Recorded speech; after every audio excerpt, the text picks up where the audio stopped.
chers participants et chères participantes, nous sommes très contents d'accueillir parmi nous notre cher invité, Dr Atosh, professeur de l'enseignement supérieur en économie et management à l'université Mohamed V dans ce webinaire, ainsi que notre cher coordinateur du Master Management des réseaux logistiques, Monsieur Aziz Babounia, modérateur de ce webinaire. Donc, à vous la parole, Monsieur Aziz Babounia. De nous avoir accordé ce webinaire, donc qui s'intitule le repositionnement socio-économique du Maroc à l'ère de la pandémie Covid-19. Je tiens aussi à remercier les membres d'organisation de ce webinaire, donc qui ont veillé à ce que ce webinaire soit donc le même jour fixé. Donc là, je parle de Serisam et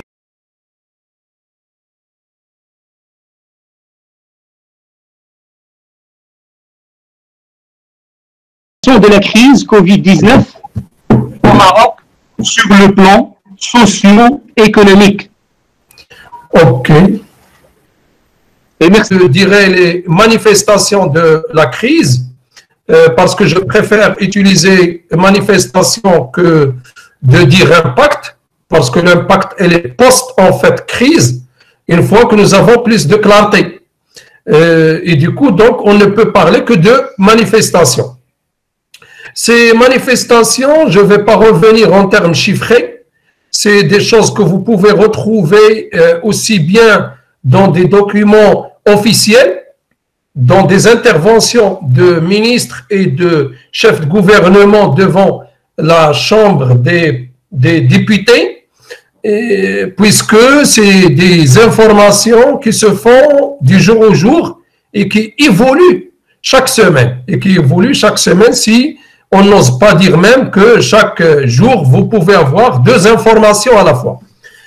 En bref, en ce qui concerne les manifestations, puisque je suis avec un parterre aussi bien d'intéressés que d'étudiants, je vais les classer en deux grands pôles.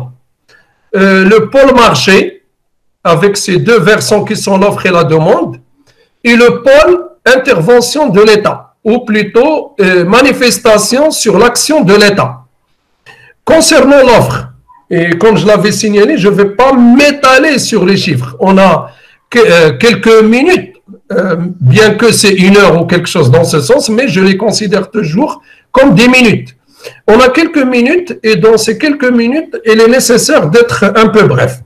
Côté offre, j'aimerais bien que ceux qui nous écoutent retiennent la chose suivante. Il y avait des gagnants, des grands gagnants, il y avait des grands perdants.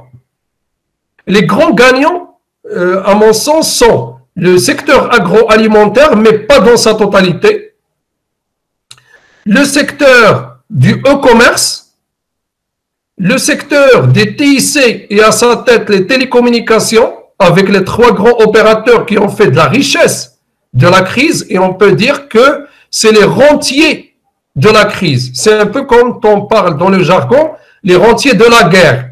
Ici, c'est les rentiers de la crise. Et désolé, moi, cher étudiant, j'aime toujours faire des métaphores et de passer un message fort également, non seulement un message de technicien. OK? Donc, j'ai dit, et je continue, parmi les grands gagnants également les assurances. Le secteur des assurances qui vient de faire quelques sacrifices en disant qu'il va quand même rembourser les gens qui ont payé, par exemple, des primes d'assurance voiture et des voitures qui n'ont pas circulé, en fin de compte.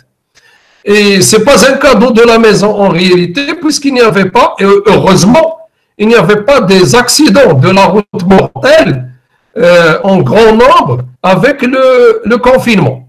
Maintenant, pour les grands perdants, toujours avec l'offre, les grands perdants, c'est le tourisme. C'est le secteur de l'immobilier, c'est le secteur de l'automobile, c'est le secteur des professions libérales, globalement. Pourquoi on les qualifie de perdants? Parce que soit ils ont fermé les portes, quasiment, soit ils étaient en arrêt temporaire forcé avec l'état d'urgence sanitaire. J'aimerais bien ajouter ce mot sanitaire parce que l'État était très intelligent, parce que si vous dites dans le jargon juridique état d'urgence et s'arrêter, c'est qu'on doit dissoudre des solutions du Parlement et prise des commandes par le chef de l'État, ce qui n'est pas le cas. On a des cellules de crise au haut niveau de l'État, au niveau du chef du gouvernement et au niveau du ministère de l'économie avec le comité de veille économique. Et donc, on n'est pas devant l'état d'urgence qui est signalé dans le cadre de la Constitution marocaine de 2011, mais on est devant l'état d'urgence sanitaire. Il faut bien le souligner. Je passe rapidement à la demande. Vous le savez, dans vos cours que vous avez suivis également peut-être avec M. Babounia pour l'économie de base, il y a l'offre et la demande. La demande, c'est un peu côté consommation, mais également demande de crédit. C'est la demande globale. Dans cette demande-là, les principales manifestations, il y en a la perte d'emploi. Et comme vous le savez, il y avait beaucoup de monde, surtout dans le secteur privé, qui ont perdu d'une manière définitive ou temporaire. Et donc, ce temporaire, j'aimerais bien le mettre entre guillemets. OK? Parce que temporaire jusqu'à juin, on ne sait pas est-ce que ça va s'allonger davantage. Est-ce que les gens vont revenir réellement à leur poste-travail avec les mêmes salaires? Et ainsi de suite. Donc, côté demande, il y a perte de pouvoir d'achat à cause de la perte d'emploi, de l'arrêt temporaire du secteur informel, entre guillemets également, et si l'on croit l'étude qui a été faite par le Haut Commissariat au Plan, que j'admire, cette dernière étude était plus ou moins bien faite quand même, c'est que 34% des ménages sont revenus, 38% n'ont qu'un revenu de subsistance, c'est-à-dire de quoi manger, de quoi survivre, 22% qui avaient de l'épargne, on dirait la classe moyenne, qui avait de l'épargne, l'ont utilisé, donc ils n'ont plus d'épargne. Vous avez 14% ont été obligés de s'endetter, et je dirais de s'endetter auprès de l'épicier du coin, parce que s'endetter auprès de la banque, c'est risqué aujourd'hui. Et vous avez également ceux qui sont hors zone, qui sont les 8% de la population. Et il y avait également un autre phénomène qui va toucher la demande. C'est la chute de la demande de consommation parce que, comme vous le savez, le confinement limite la sortie des gens. Et il y en a certains secteurs qui étaient fermés, par exemple l'habillement et autres.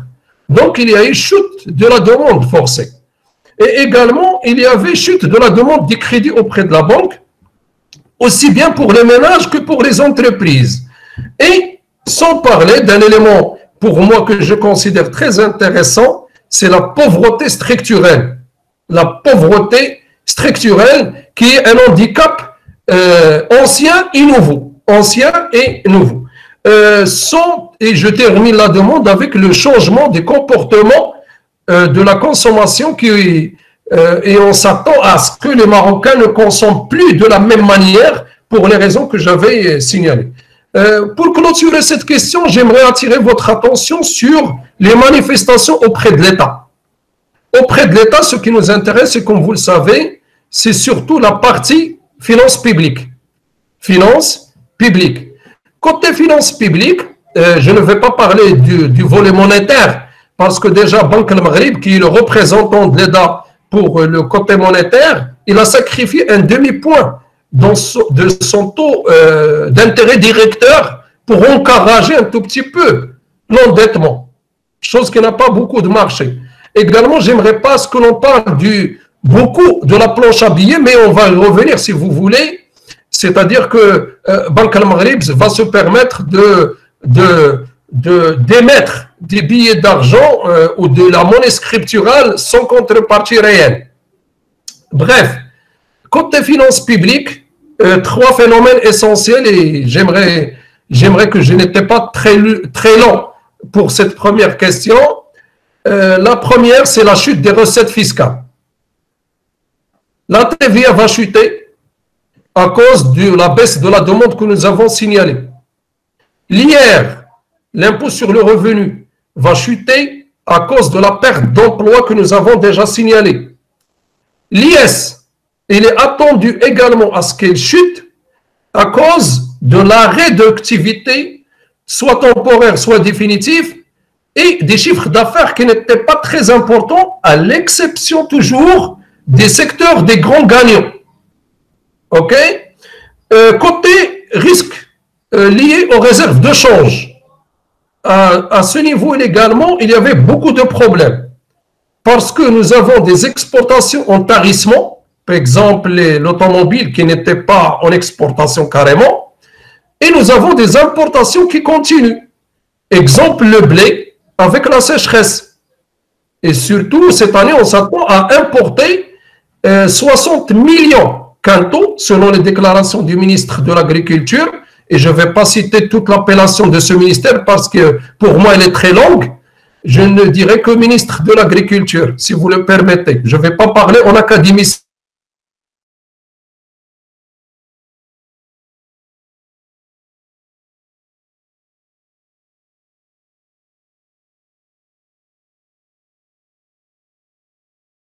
De la réponse de l'État marocain.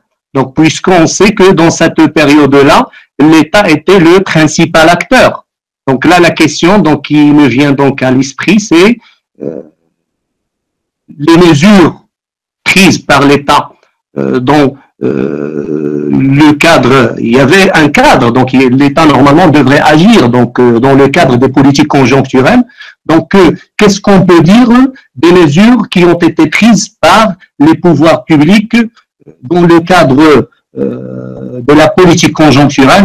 Lorsqu'on dit politique conjoncturelle, là, on fait référence à ce qui est budgétaire et ce qui est monétaire. Voilà ma deuxième question. À vous la parole, Serge. Les actions de riposte de l'État dans une situation d'urgence qui est celle de la pandémie étaient comme suit. Pour faire un récapitulatif afin de mieux évaluer. Oui. Un, c'était le déplafonnement de l'endettement externe qui a été légitimé par la Cour constitutionnelle dernièrement et ce qui a permis à l'État d'utiliser la ligne de protection et je dirais de liquidité du Fonds monétaire international qui était doté de 3 milliards de dollars, 3 milliards de dollars. Et on sait bien que les pays ne recourent à cette ligne-là qu'en cas de difficultés majeures et que vis-à-vis des investisseurs, ils sont mal vus. Ce qui n'est pas le cas du Maroc, plus ou moins, parce qu'il est considéré comme un bon élève. Parallèlement à l'usage de cette ligne de liquidité, et je ne vais pas entrer dans les détails parce que les détails, ceux qui nous suivent peuvent les trouver dans les communiqués du Banque al-Maghrib, et du ministère des Finances. Parallèlement à ceci, il y avait un recours à des dettes externes auprès, par exemple, de la Banque mondiale. Deuxième élément de riposte, c'était le fonds Covid, le fonds de couverture de la pandémie coronavirus. Et dans ce fonds qui a été initialement doté de 10 milliards de dirhams, qui sont devenus fin avril 32 milliards, grâce à la cotisation de différentes parties intéressées. Ce fonds-là, l'État a pu dépenser de ce fonds au moins à fin avril, soit des éléments d'acquisition de matériel et de couverture des dépenses de la santé à un niveau de 2 milliards de dirhams. 2 autres milliards de dirhams étaient destinés au secteur informel et 2 milliards, secteur informel et RAMED, et 2 milliards étaient destinés aux 950 000 salariés qui ont perdu leur emploi mais qui sont déclarés à la CNSS, et donc les dossiers ont été acceptés.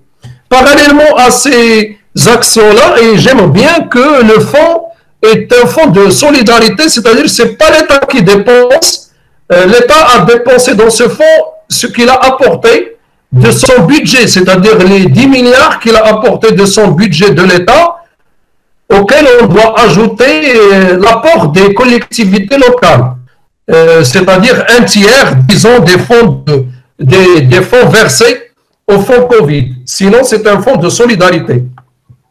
Parallèlement à ça, l'État a pris en charge de son budget, et il a pris en charge les parts patronales CNSS, et il a essayé d'encourager les banques à reporter les demandes de remboursement de crédit, aussi bien pour les ménages que pour les entreprises, et il a mis en place une caisse, plutôt une offre, un produit qui est d'Aman Oxygène pour les entreprises auprès de la Caisse centrale de garantie.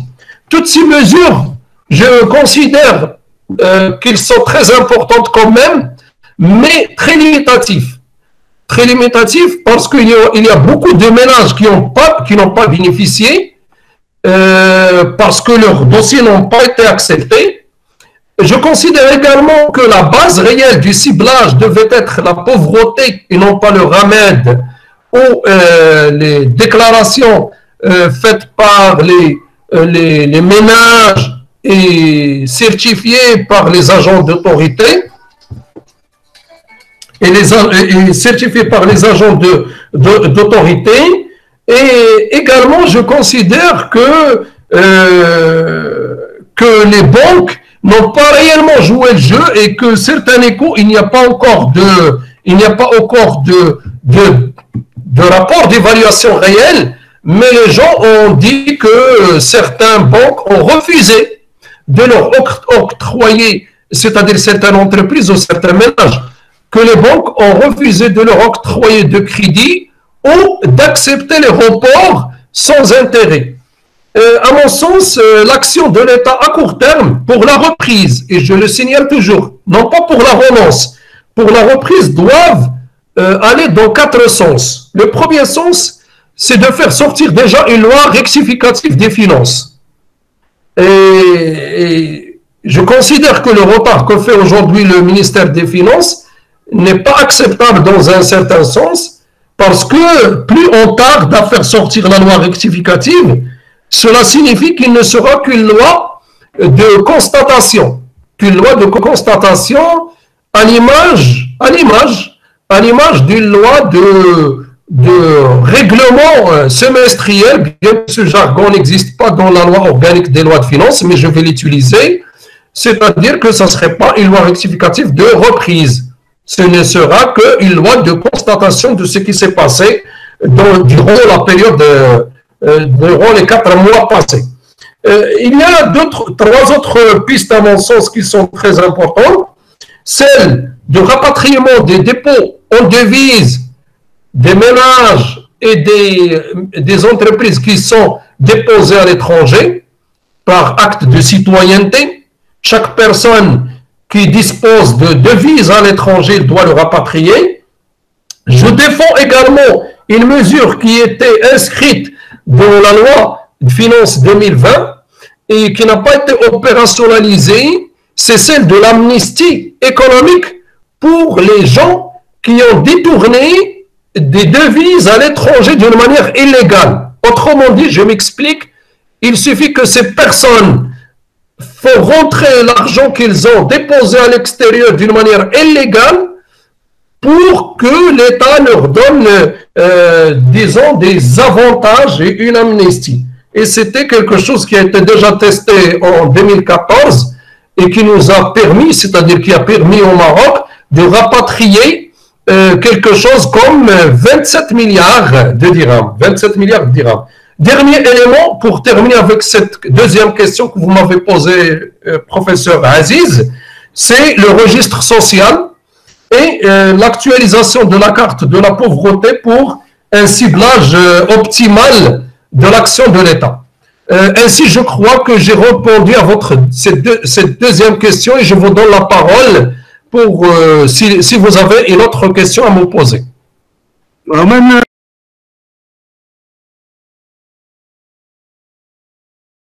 De la crise et le rôle de l'État, les insuffisances de l'État, mais en tant qu'économiste, qu'est-ce que vous proposez comme solution?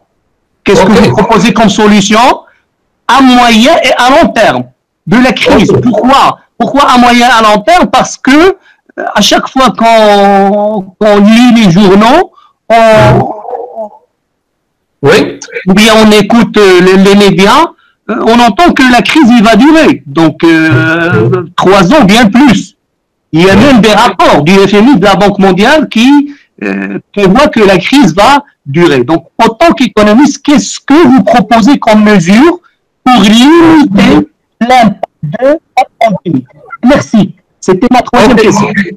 Ok, merci, cher ami.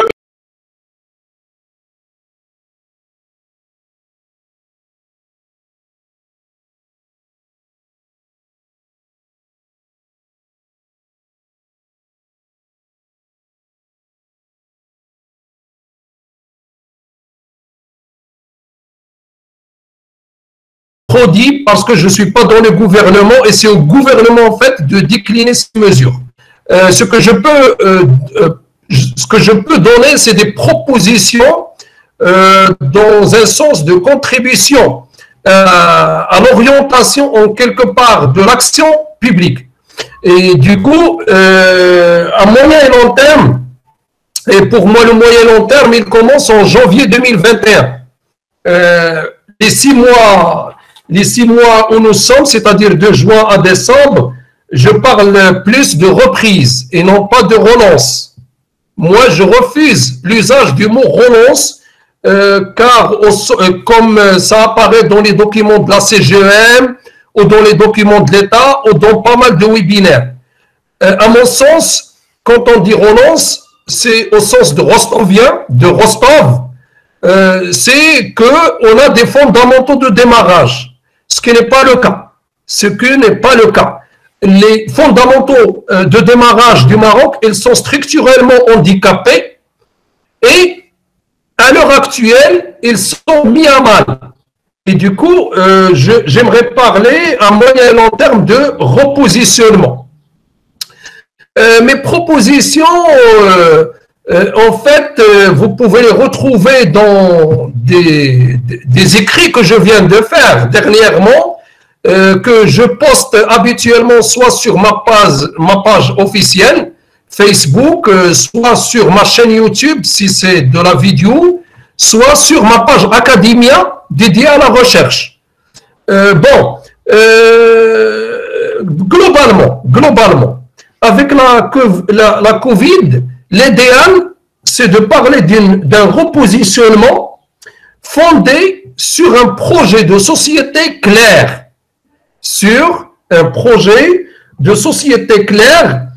Et qui est fondamentalement, qui doit répondre à la question suivante. Quelle Marocaine et quel Marocain nous voulons pour le 21e siècle? C'est le point de départ. Quel Marocain nous voulons? Et quelle Marocaine nous voulons?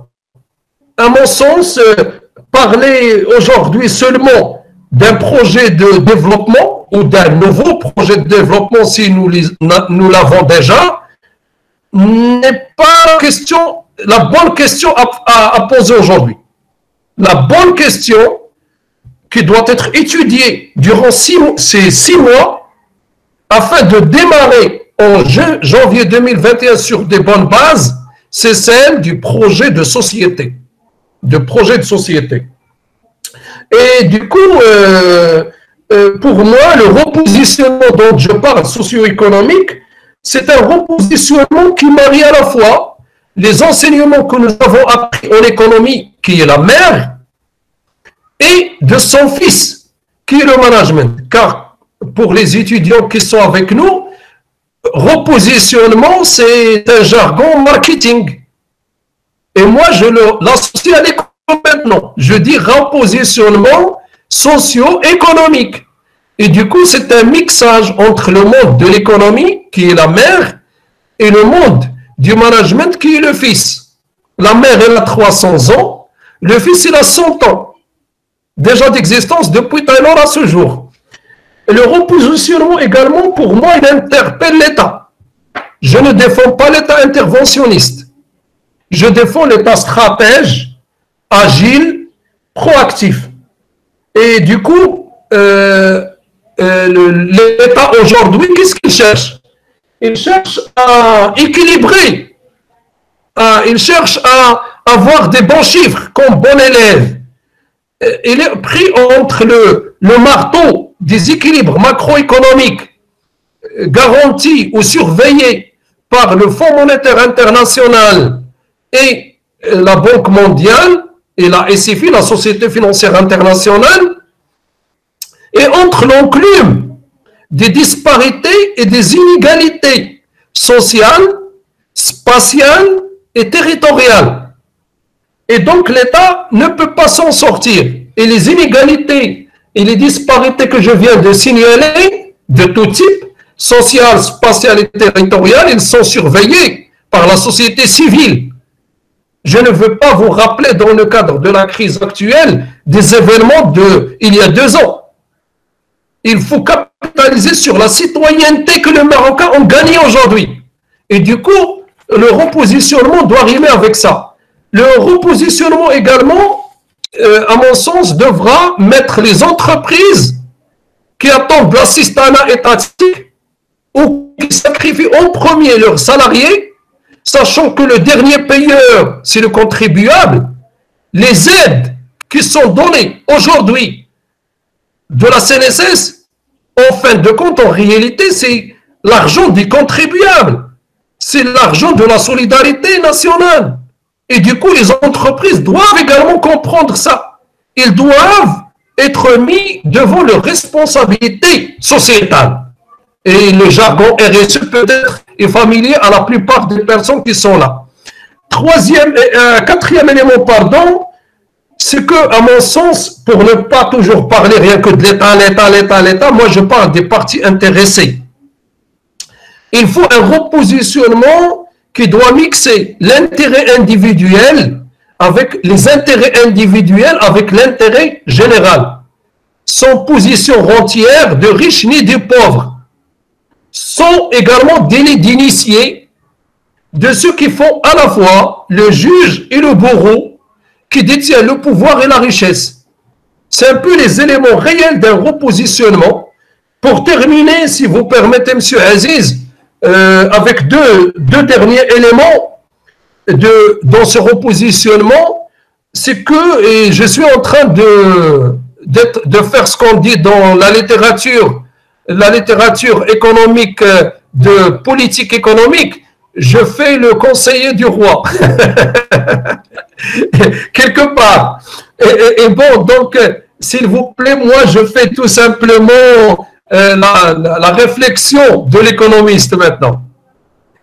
Donc, les dernières pistes de ce repositionnement, c'est qu'il faut une stratégie intégrative des plans sectoriels ILO,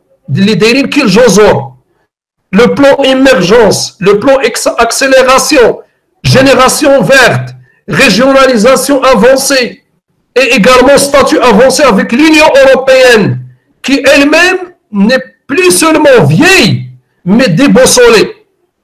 Et du coup, nous avons besoin d'un repositionnement qui va renégocier les accords de libre-échange du Maroc, qui doit réévaluer les gains et les pertes que nous avons dans le cadre de ces accords de libre-échange, et également on doit repenser nos relations économiques internationales avec une ligne sur l'ancrage africain.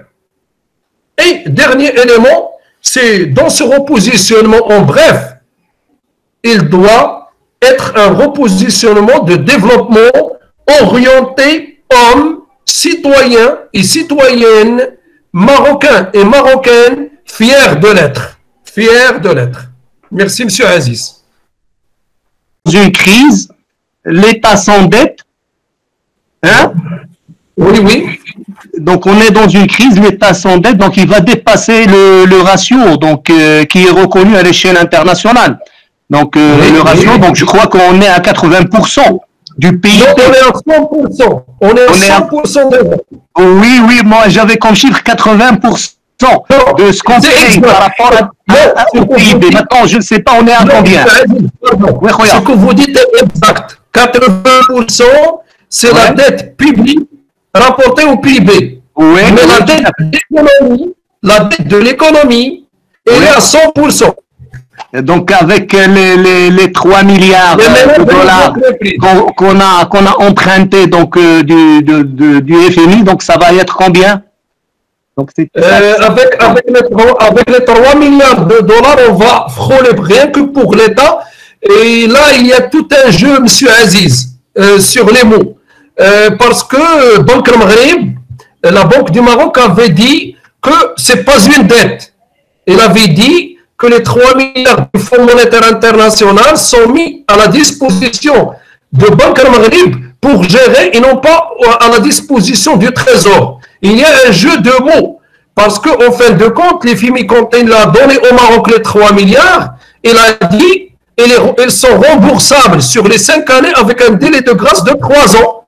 Oui, et du coup, ça revient, c'est une dette. C'est une dette. Cette dette-là, si on fait le cumul, ça va être 90% du PIB. Et le ratio reconnu internationalement, par exemple, dans le traité de Maastricht, c'est 60%. 60%. Oui. Donc, ça fait même partie de ce qu'on appelle les 10 commandements, donc imposés pour certaines institutions au pays donc, en voie de développement tels que le Maroc. Donc, il y avait une autre question qui, CP, le Haut Commissariat au Plan, ont montré qu'il manque de fiabilité, compte tenu du fait qu'ils sont maquillés politiquement. La preuve, c'est le grand écart très important constaté au niveau du secteur informel. Nos études prenaient en considération un chiffre de 1,2 million, alors qu'on s'est tourné pendant la pandémie à 5 millions. 5 millions, donc demande d'individualité de ce secteur. Donc il pose ce qu'on appelle d'une manière générale la fiabilité des données, des statistiques. Ok, merci M. Aziz et je remercie pour raison de règles de l'art, comme on dit à la rédaction, qu'au rapport officiel, sachant que nous savons qu'ils sont très limités. Pour ne pas s'allonger et s'étaler ou accuser le ACP de ne pas être clair ou fiable, j'aimerais dire que la seule voie d'avoir des bonnes informations, il n'y a que le recensement général. Le recensement général. Et le recensement général au Maroc ne va se dérouler, si l'on prend la périodicité des 10 années, le dernier était en 2014. Donc ça va être en 2024. 2024. Exact. En attendant 2024 de ce recensement, on ne peut que faire des enquêtes périodiques et qui dit enquête dit échantillonnage, qui dit enquête dit manque d'information, qui dit enquête dit biais de réponse. Et du coup, je suis parfaitement d'accord avec vous sur le constat que on avait fait, je dirais pas beaucoup d'erreurs, mais beaucoup de sous-estimation. Autre chose qui était très importante dans votre question sur Kader, c'est que vous avez dit 1,2 de pauvres. Le ACP est très intelligent quand même.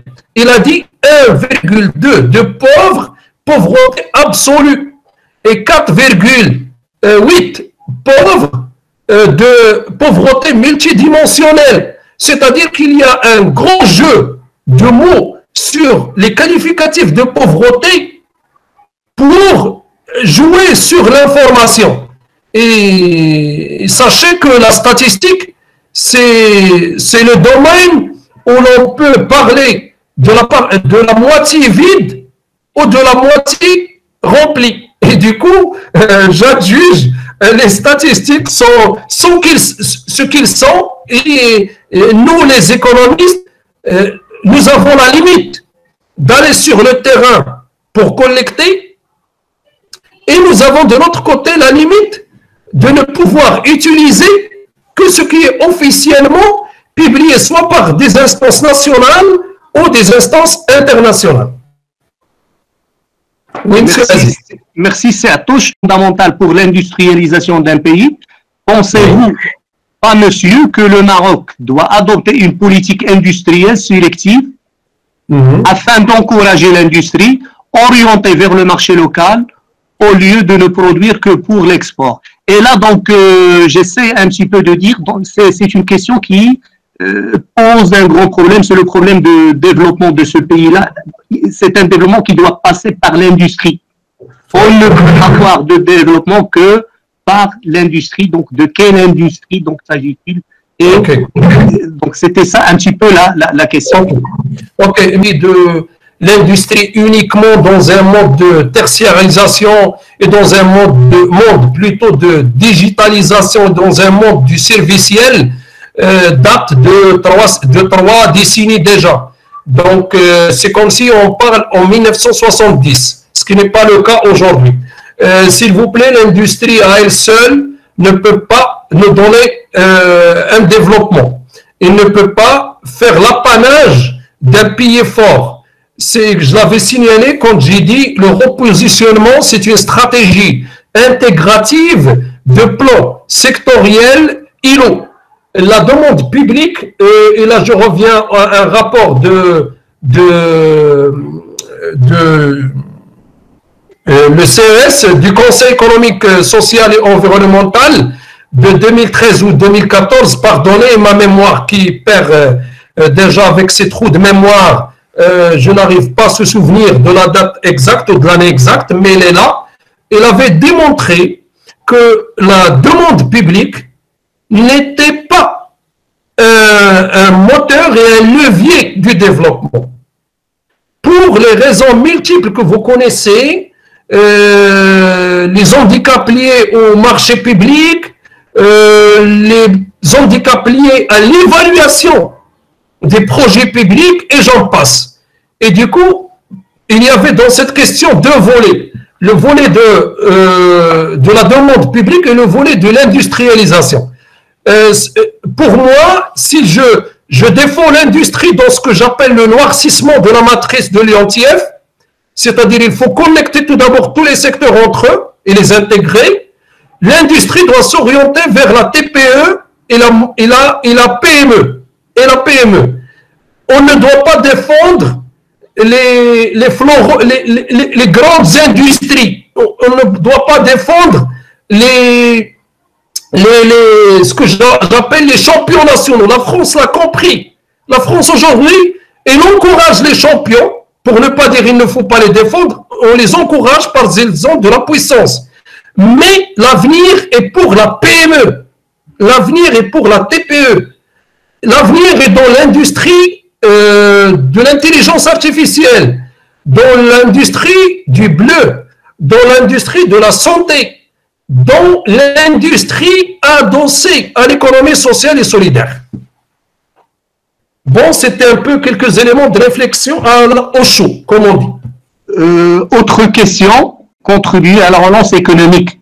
Comment le secteur informel pourrait contribuer à la relance économique? Donc, c'était ça ma question. Ok, déjà. Donc, j'aimerais le retirer personnellement. C'est-à-dire que tout le monde est libre de réfléchir comme il veut. Je parle des 3 R, reprise, relance et repositionnement. Maintenant, tu me parles un peu de la reprise et de repositionnement. Tout d'abord, le secteur informel est un secteur très important au Maroc. Il représente quelque chose comme, déjà rien que pour les entités qui ont un local et qui travaillent rien que dans l'industrie et le tourisme, il représente quelque chose comme 50%, l'équivalent d'un 50% du PIB. C'est-à-dire, si on fait une estimation profonde du secteur informel au Maroc, on peut dire que nous avons un PIB caché, un équivalent du PIB à 100% qui est caché. Et du coup, il faut encourager, mais pas dans un sens fiscal, ni dans un sens de recensement de ce secteur. Il faut l'encourager et l'intégrer dans la formalité. Il faut lui donner la confiance nécessaire pour qu'il s'intègre sans avoir peur du fisc demain ou de n'importe quelle autre partie. C'est comme ça qu'il peut contribuer réellement à la reprise et au repositionnement. En dehors de ça, je vois mal que quelqu'un qui gagne bien sa vie sans payer des impôts, comment il va aller taper à la porte de l'État pour lui dire « je suis là ». Bien que l'État a pu, avec les aides qu'il avait distribuées dernièrement, il a pu localiser quelques-uns. À vous la parole, M. Aziz. Merci. De l'assurance, le secteur assurance. Donc, quelles sont les conséquences de cette crise sanitaire sur ce secteur-là, à savoir le secteur des assurances? Ok, je vous remercie, gagnant.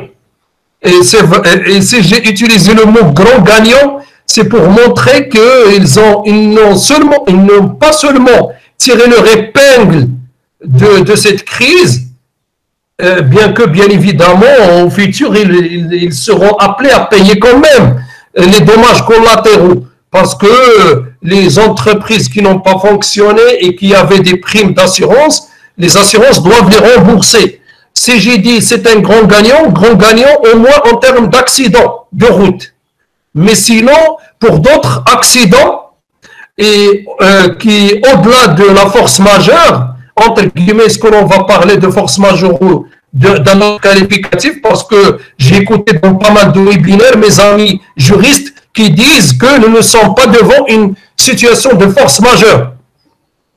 Bon, les assurances, avec tout le respect bien sûr, moi je défends la couleur de l'assurance Tchakafouli, parce que l'assurance Tchakafouli quand même, à la fin de l'année, quand elle a des excédents, il les donne aux contribuables, aux gens qui ont payé les primes, ce qui n'est pas le cas de nos assurances classiques. Tout ce qui reste, c'est un gain, et donc c'est parmi les grands gagnants quand même. Ils vont gagner pas mal d'argent pour cette année. Peut-être pour les années à venir, la question va rester posée, donc vous pouvez la reposer. Donc, autre page de l'économie marocaine. Et quels sont les secteurs prioritaires pour la période après Covid-19? Ok, merci M. Aziz. Les secteurs prioritaires qui doivent être pris en considération, c'est le secteur agricole, le secteur tourisme, et le secteur immobilier. Pourquoi? Parce que c'est les secteurs qui sont fortement pénalisés. Par la suite, il faut encourager des secteurs naissants qui sont les secteurs de l'économie bleue, les secteurs de l'économie technologique et le secteur de l'économie verte. Tous ces secteurs-là, à mon sens, sont très importants. Mais faites très attention à une idée que j'avais déjà émise. Les secteurs doivent être connectés entre eux dans ce qu'on appelle le noircissement de la matrice. Sinon, on va rester dans le même paradigme d'avant. C'est des secteurs qui se développent anarchiquement. Chacun va dans son chemin et à un certain moment, il n'y a pas de capitalisation. Et on se retrouve avec plus de dépendance de l'étranger. Merci, c'est à touche. Autre question donc qui va dans le même sens, à mettre en œuvre pour favoriser le redémarrage de l'économie après Covid-19. Je crois que vous pouvez parler. Je ne vais pas parler, ce n'est pas un problème, Saïdman, et je ne vais pas défendre la politique monétaire. À mon sens, la politique monétaire et la politique budgétaire sont des politiques conjoncturelles. Ils ne sont devant une crise structurelle. Pourquoi je dis structurelle? Parce qu'elle va durer dans le temps. Et donc, je dirais l'action avec la politique monétaire ne serait que de court terme. La planche à billets, comme je l'avais dit, et l'effet hélicoptère ne donnera pas grand-chose au Maroc. Sachez-le. Par contre, relancer avec des crédits, c'est plausible, avec tout le risque que ça montre. Et autre chose qui est très importante, et j'aimerais le souligner aujourd'hui, c'est que, en dépit de l'effort que fait Banque al-Maghrib, Beckham, notre Beckham à nous, et non pas le Beckham anglais, notre Beckham à nous, toutes les actions qu'il fait sur son taux directeur n'ont pas donné grand-chose. Bien qu'il abaisse son taux à demi-point, la courroie de transmission bancaire ne joue pas.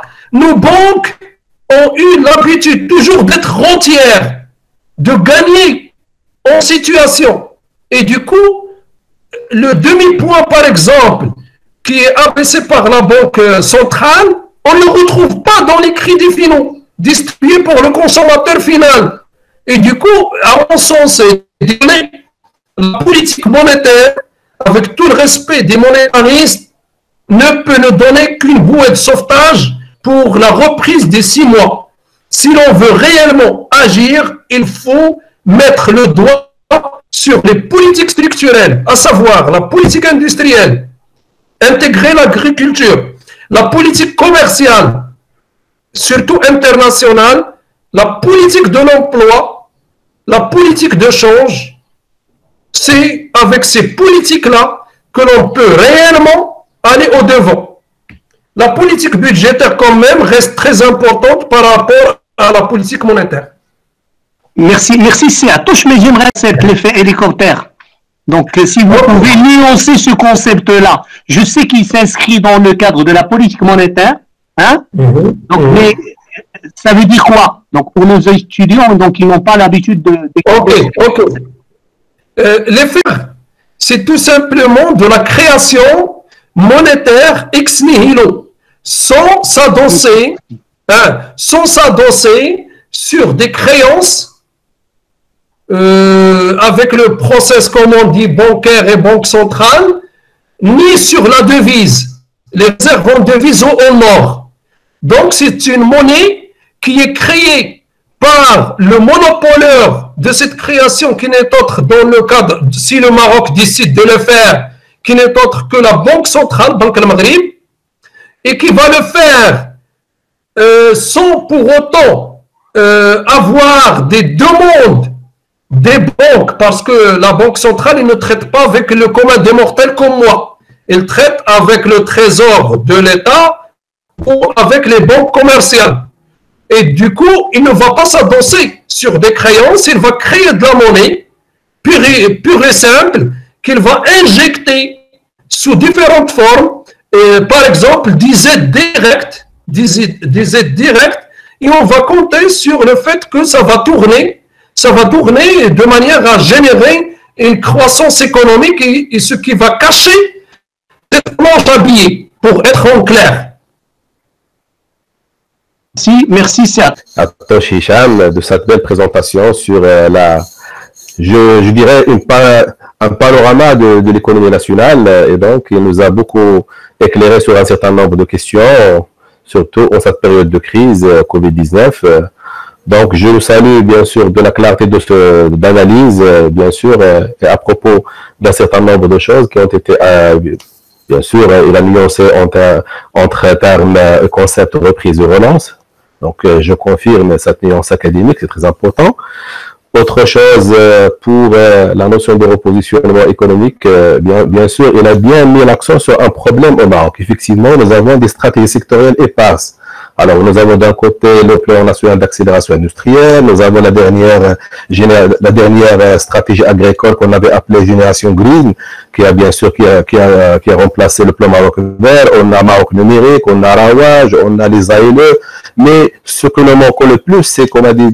Hicham, c'est une vraie stratégie intégrative, c'est-à-dire on a besoin d'une approche transversale qui va regrouper tous ces éléments de programme en une seule vision. Parce que normalement l'essentiel pour le Maroc c'est un développement, et un développement c'est pas uniquement la croissance économique, nous avons besoin d'un projet de société. Alors bien sûr ma question c'est que pour M. Hicham, nous savons qu'actuellement, on est à une grande réflexion sur un nouveau modèle de développement économique. Alors, normalement, est-ce que cette crise de Covid-19 ne devrait pas, bien sûr, aboutir à une redéfinition des priorités nationales? Et principalement, nous avons vu, bien sûr, avec la crise Covid-19, les vraies professions dont on a besoin, c'est le métier de la santé, c'est le métier de l'enseignement, c'est le métier de l'agriculture. Il faut d'abord nourrir l'homme. Il faut nourrir l'homme, il faut soigner l'homme et il faut cultiver l'homme. Alors, est-ce que n'est-il pas temps de redéfinir les priorités nationales et surtout, on est en pleine réflexion sur un nouveau modèle de développement économique? Et merci, chers collègues. Merci. Qui n'ont pas économique et social. Socio-économique, comme vous l'avez souligné, les secteurs prioritaires, numéro 1, j'ai oublié de le signaler tout à l'heure, et merci pour votre réaction, c'est la santé, l'enseignement, ce qui a fait la gloire de la Corée, de la Malaisie, de la Turquie, du Canada, de l'Allemagne, et la liste est longue, bien évidemment, des pays scandinaves, c'est l'enseignement et la santé. Et déjà, Jean Baudin, au XVIe siècle, l'avait souligné, il n'y a richesse ni force que d'hommes. Et avec le grand H que nous aimons aujourd'hui dire grand F pour faire plaisir aux femmes. Et du coup, si vous permettez, je suis tout à fait d'accord avec vous. Il y a à redéfinir non seulement les choix et les priorités, il y a à définir la gouvernance globale du pays.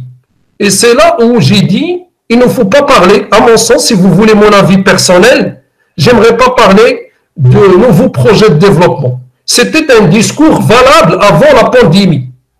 C'était un discours quand même avant la pandémie. Maintenant, comment je considère le nouveau modèle de développement, moi? Je le considère comme un disque 33 tours ou une cassette TDK ancienne que l'on va faire tourner pendant 6 mois pour nous dire en janvier 2021, voilà le nouveau, et malheureusement c'est une année d'élections législatives. Est-ce que ça va croiser avec les plans des partis politiques et des prétendants au pouvoir? Et du coup, pour moi, puisque je dis il faut revoir la gouvernance globale, il faut revoir les choix, pour ne pas dire les priorités, parce que quand on dit priorité, c'est que les choix sont déjà définis. Alors que nous, on n'est même pas encore d'accord sur les choix fondamentaux et stratégiques.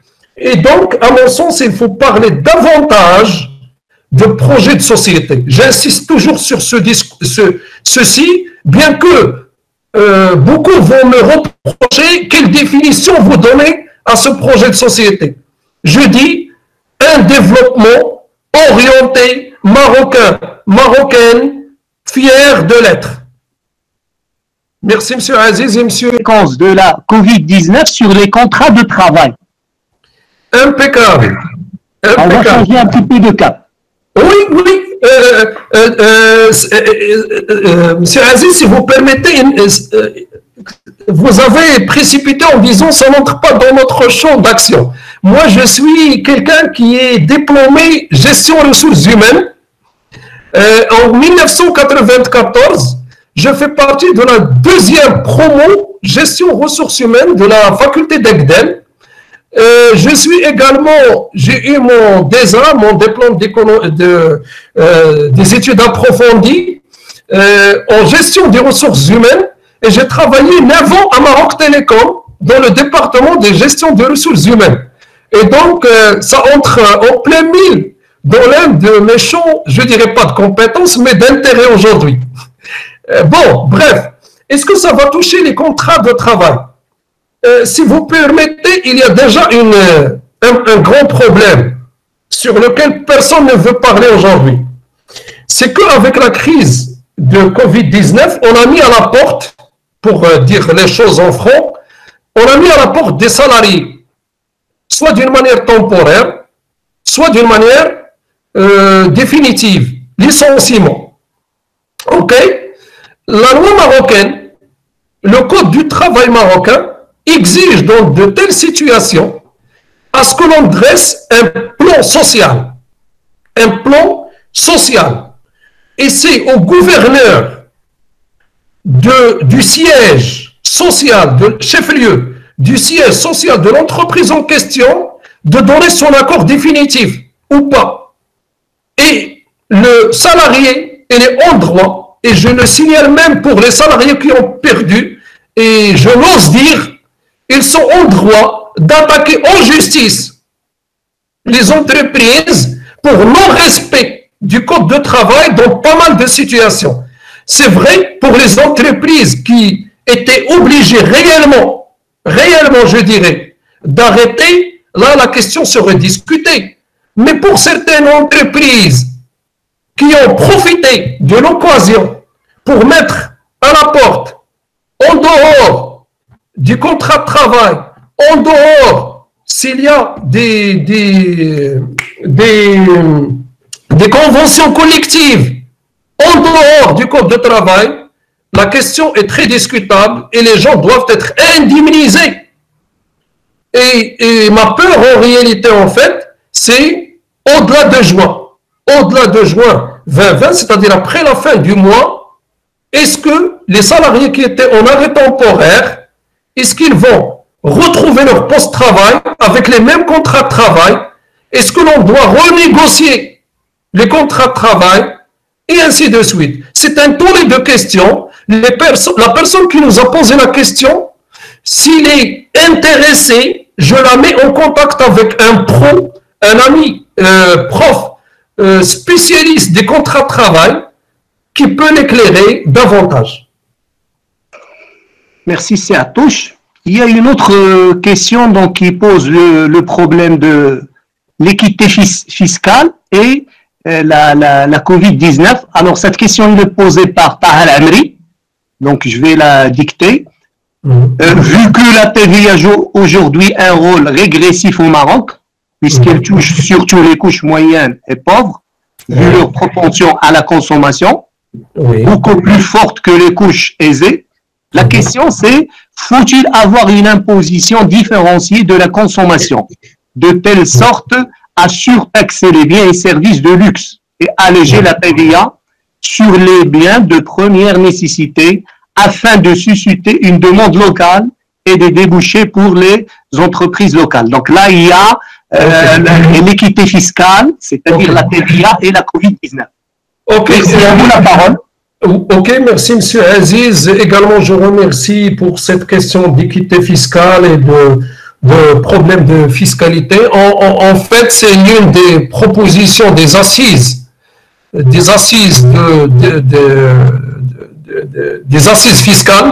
fiscales. C'est une proposition également de la CGM jadis et aujourd'hui dans son mémorandum qu'il a mis entre les mains de l'État, il attend. Le CGM avait proposé à ce que au moins les produits qui sont taxés à 20% doivent revenir à 10% seulement. Par contre, taxer plus les riches, c'est-à-dire en TVA, la consommation des riches en TVA, sachez qu'elle est déjà taxée et que les gens arrivent à acheter. Nous, en réalité, si l'on doit réfléchir davantage, et vous étiez un peu keynésien dans votre réflexion, la proportion marginale à consommer, la proportion marginale à épargner, et il est connu également de Milton Friedman, il est connu que c'est les pauvres qui dynamisent l'économie, et du coup, réellement l'économie, parce qu'ils dépensent le plus. Et du coup, à mon sens, je suis avec vous dans la proposition d'alléger le taux de la TVA, et de repenser également l'assiette de la TVA dans un sens de relancer, ou plutôt de reprendre, parce que le mot relance, j'en fais la réserve, de permettre aux ménages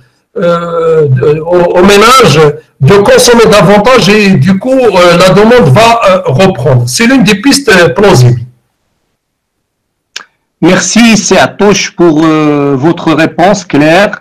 Donc, je crois qu'on n'a pas d'autres questions. Donc, ce qu'on a essayé de voir durant ce webinaire, on a abordé à peu près 3 axes. On a essayé de dresser un portrait de l'économie marocaine dans le contexte de la Covid-19. Et on a surtout mis l'accent sur les manifestations de la crise sur le plan socio-économique. C'était le premier axe. Comme deuxième axe, face à Covid-19, on a essayé de voir les suffisances et l'insuffisance de la réponse de l'État, puisque l'État, donc, il restera toujours le principal acteur. Et comme troisième axe, et c'était là l'axe qui a enrichi le débat, puisqu'il y avait votre valeur ajoutée, on a essayé, vous avez essayé de proposer quelques solutions pour le moyen et le long terme. Donc, je tiens à remercier Siatouche qui a accepté d'animer ce webinaire et j'aimerais bien, donc, et on quitte. Oui, merci beaucoup, Aziz. On remercie encore une fois au nom du Master Management des réseaux logistiques de l'ESS Gernetra, M. Hicham, d'avoir pris la peine d'animer ce webinaire. C'est une occasion qui nous a vraiment enrichi. On le remercie encore une fois. Merci, M. Aziz Bebounia, de la pertinence de votre modération. Donc, voilà, chers participants, notre webinaire prend fin et à une autre fois, Inch'Allah.